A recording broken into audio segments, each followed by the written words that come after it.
Hi everyone. We're starting a new unit today, Unit 8, quadratic unit. It takes up pretty much the rest of the year. We divide it into two pieces. The first piece of the unit is going to feel like a lot of skills. The second piece is going to bring in the applications. Today, it's going to feel like a really big vocabulary lesson and with a little bit of adding, subtracting thrown in at the end. So today we're going to do adding and subtracting of polynomials. It's chapter 9 in your books, section 1. But first of all, we have to get some vocabulary under our belts. So first of all, a single algebraic expression that is a number or a variable or a product of a number and a variable, or z, is called a term. And I've given a bunch of examples here. We've worked with terms throughout the year. There's a 3x, a 2x squared, negative 12xy, the number 7. Those are all called terms.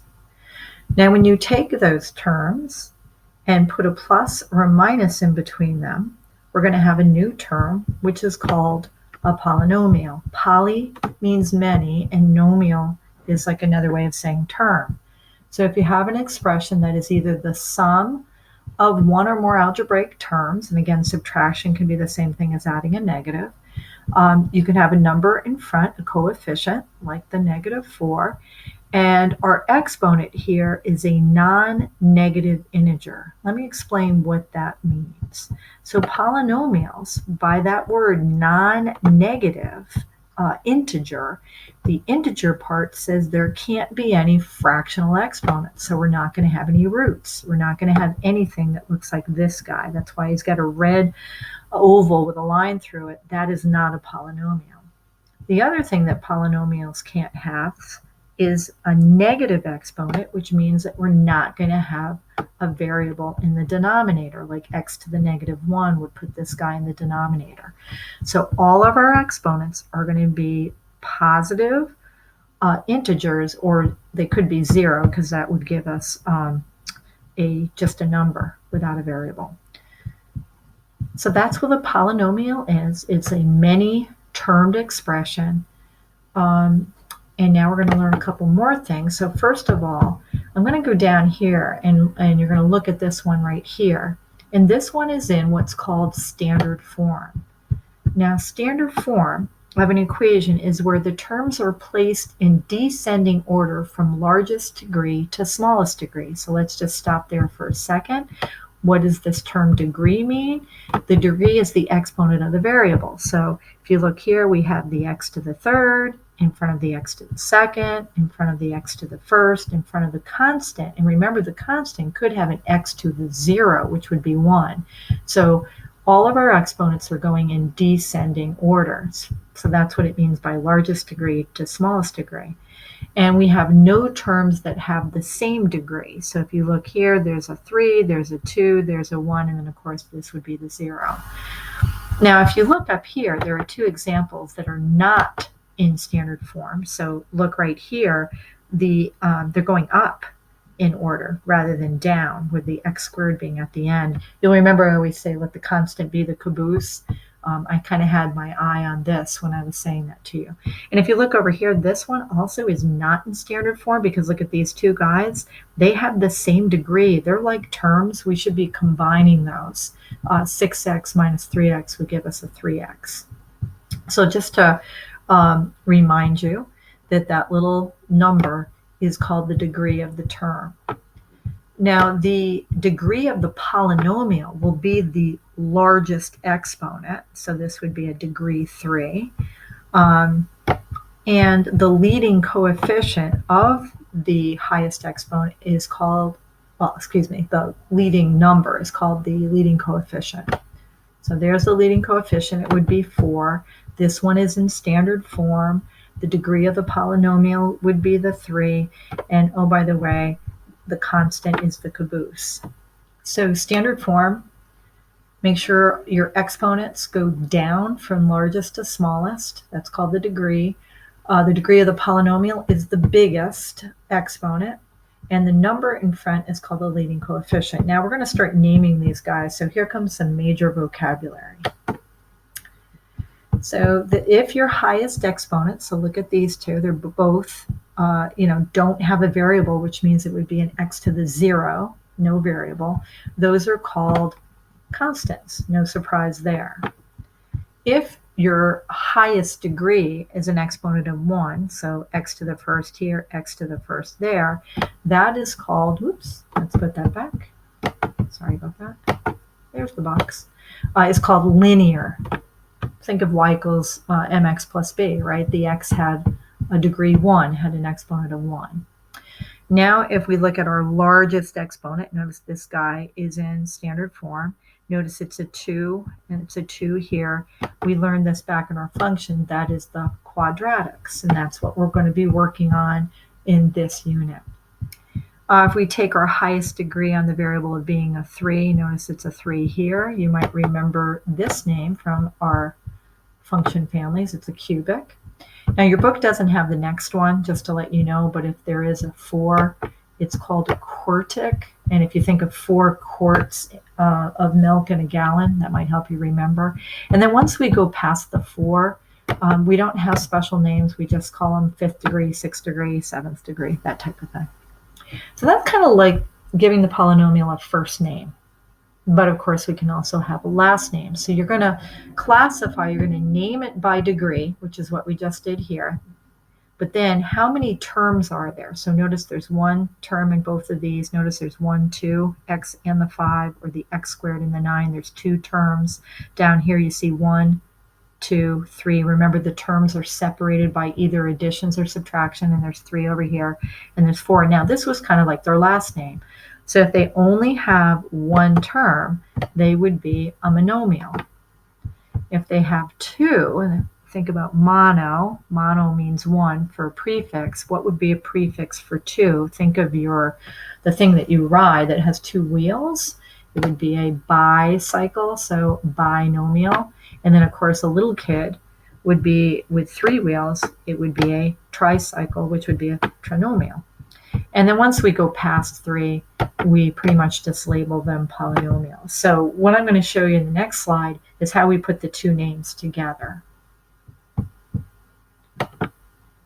So let's take a look again. Look at this guy. He has what degree? He is a degree 0. He doesn't have a variable, 0 variable. If it was there, it would be x to the 0, and it would become a 1. So his degree name would be a constant. How many terms are there? There's just 1, so he's a constant monomial. Down here, we have an x to the first, so his degree is a 1. So by his degree name, his first name would be linear, and there's only 1 term, so he would be a linear monomial. 7x plus 1, the biggest exponent is 1, so that's the degree of the polynomial. There are 2, oops, sorry, I forgot to give you his name. He's linear as well because his degree is 1. And then there are 2 terms, so he would be a binomial, so he is a linear binomial. The degree of this polynomial, the biggest exponent, is 2. His degree name would be quadratic, and he has 1, 2, 3 terms. He's a quadratic trinomial, and that is going to be something we're going to work a lot with coming up in the future. Highest degree is a degree 3. His first name would be cubic. How many terms does he have? 1, 2. So he's a cubic binomial. Highest degree is a 4. This one is not in the book. He would be named a quartic, and we are beyond the trinomial, so we would just call him a polynomial. I'm just going to throw this last one in. We really don't work with it in Algebra 1. You will see it in Algebra 2. But if you have multiple variables, you would kind of just add those 2 together. He would be at what's called a degree 5. We would just call him a 5th degree. And once there's more than one variable, we would just call it a polynomial. So what I'd like you to do right now is pause the video and see if you can name the 4 at the bottom of the screen, giving their first name based on degree and their last name based on the number of terms. Come right back and see how you did. Okay, everybody, let's see how we did here. Highest degree is a 1, so he is a linear. 2 terms would be binomial. He's a linear binomial. Highest degree is a 3. He would be a cubic, one term, cubic monomial. Highest degree is a squared, so he'd be a quadratic, 3 terms, quadratic trinomial. Highest degree is a 5, so he's going to be a 5th degree, and we're beyond the trinomial, so he's just a 5th degree polynomial. How'd you do? Okay, so now let's add a little bit of math in here. We're going to talk about adding and subtracting polynomials. Adding is the easier one. So if you look at this first addition we're going to do, there are 3 polynomials here. None of them are in standard form. It's kind of a hot mess. You can see here that they're out of order. Here they're out of order. See, they're all kind of out of order. But we're going to add these 3 polynomials. And when there's an addition in between, the parentheses aren't necessary, to be perfectly honest. Now, what we need to do is we need to find the sum, we need to add them, and then we need to write our answer in standard form. So the way that I like to do this is a Woodruffism, is I do them in order. So I find the highest exponent in here, which is going to be to the third. I have 4x to the third here, and I'm looking for other x to the thirds, and you'll notice way to the back is a minus 1x to the third. So I have 4x to the thirds, take away the 1x to the third, which you can write it as plus a negative x to the third, whichever you like. And if I have 4 and a negative 1, I'll have a coefficient of 3 x to the thirds. Now remember, our exponent isn't going to change when we add or subtract. It's only when we multiply or divide will that change. We're looking at 4 of these plus negative 1 of these is 3 of them. It doesn't change. Now I'm going to move on to the next smallest exponent. So I'm looking for a, up here a 2. There's the 5x squared. Adding a 3x squared. So right now I have 8x squareds. Any more? And another 6. So the 8 plus 6 would give me a 14x squared. And you can see me writing it out here, which you are welcome to do if you need to. But if you can go through and kind of add left to right and do what I'm doing, that's fine as well. So now I need to look for x to the first. So there's a negative 1. No. And a negative 4. Negative 1 and negative 4 would be negative 5x's.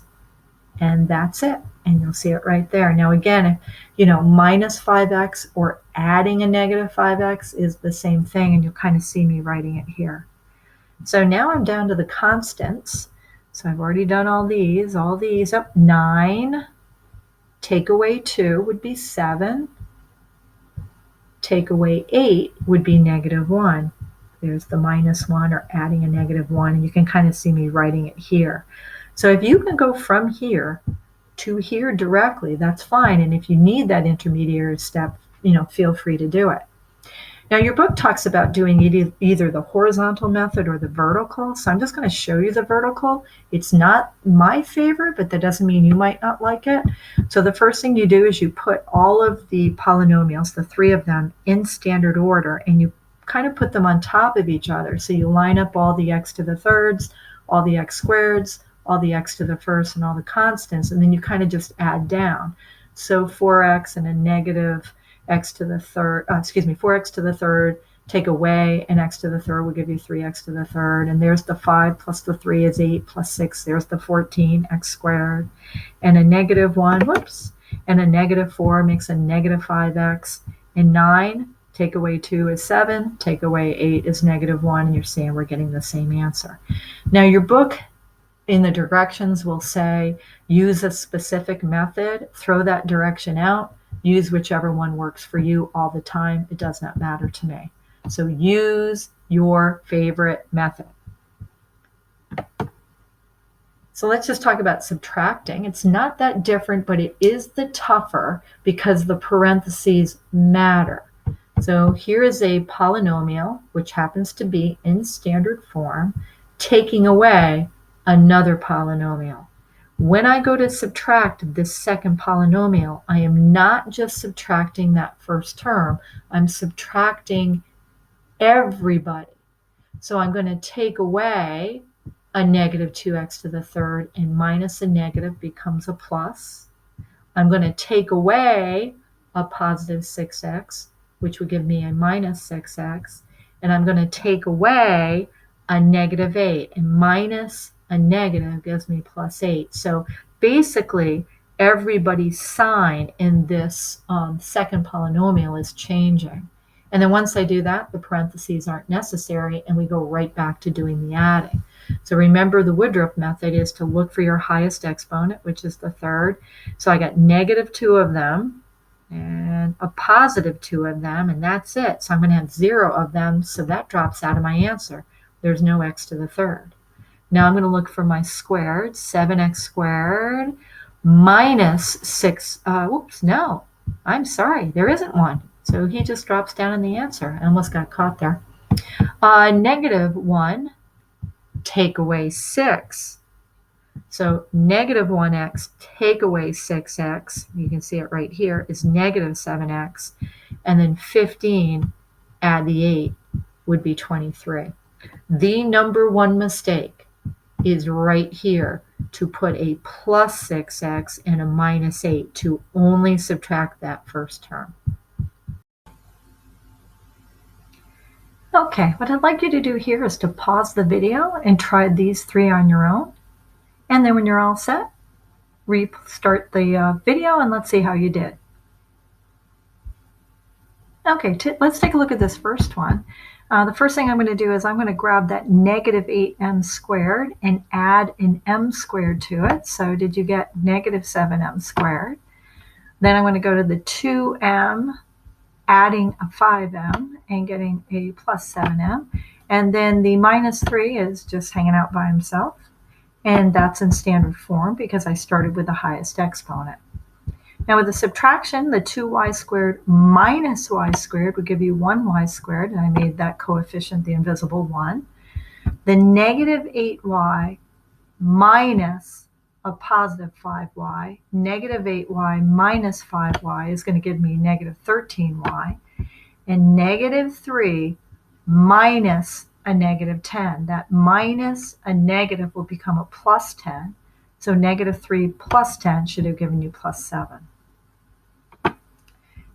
Now here, if I take that 9x to the fourth and go across, you'll notice he doesn't have a like term, so he's going to start the lead on our answer. And here I'm seeing an x to the third take away 4x to the third, and 1 minus 4 would give us a negative 3x to the third. I'm going to go back and catch my negative x squared plus a negative 6x squared would give me negative 7x squared minus nobody. I'm sorry, that'll just be a negative 7x squared.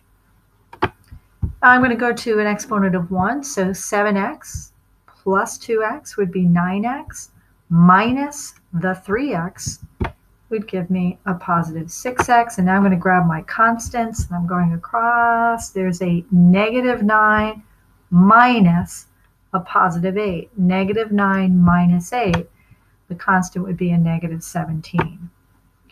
So let's take a look at our next slide, but I'm just going to remind you of the mistakes that can happen. Remember, when we're adding and subtracting, that you don't change the exponent. And when you're subtracting, make sure you subtract everybody in the group. Okay, for this final slide, here's just a couple of examples in geometry where we would use this idea. So we have a triangle up here, 3 sides, and it's got a polynomial on each side. To find the perimeter, we'd have to add up all the sides. So the first thing I'm noticing as I go around that we have a 2x to the third, and that's the only one. Negative 4x squared and a negative 4x squared would make negative 8x squared. Now I'm just looking for my exponents of 1. I have a positive 3x, and a positive 3x would make 6x, and a positive 4x would make positive 10x. And now I'm going to go around looking at my constants. A positive 5 would be 10. Take away the 3 would be a positive 7. Now there's just an example in geometry where we would use this idea of adding polynomials. Now the next one is a pentagon, and it's missing a side, but I have the perimeter. So I have kind of the answer. It's like a backwards problem. I have the answer and I need to find one of the missing sides. So remember that the 5 sides added up would have to equal the perimeter. So the perimeter minus these 4 sides would give you the missing side. Why don't you pause the video for a second and see if you can figure that one out on your own. Okay, now that you're back, I would first add up all of these sides. And so you see I have an A and an A, which would be 2A. 4A, take away 2A, would have a, oh, right there, a 2A. And then a negative 3 and a negative 3 would be negative 6. And negative 6 minus 8 would be negative 14. And a negative 14 plus 12 would be the minus 2. So the 4 sides added up would be this 2A minus 2. So if I took the perimeter, 4A plus 5, and subtracted those 4 sides, that would give me the missing side. So I take 4A minus 2A and 5 minus a negative 2, and I should get 2A plus 7. So that's a pretty big vocabulary lesson at the start, talking about naming polynomials using their degree and the number of terms. And then the second half of the lesson had to do with adding and subtracting polynomials.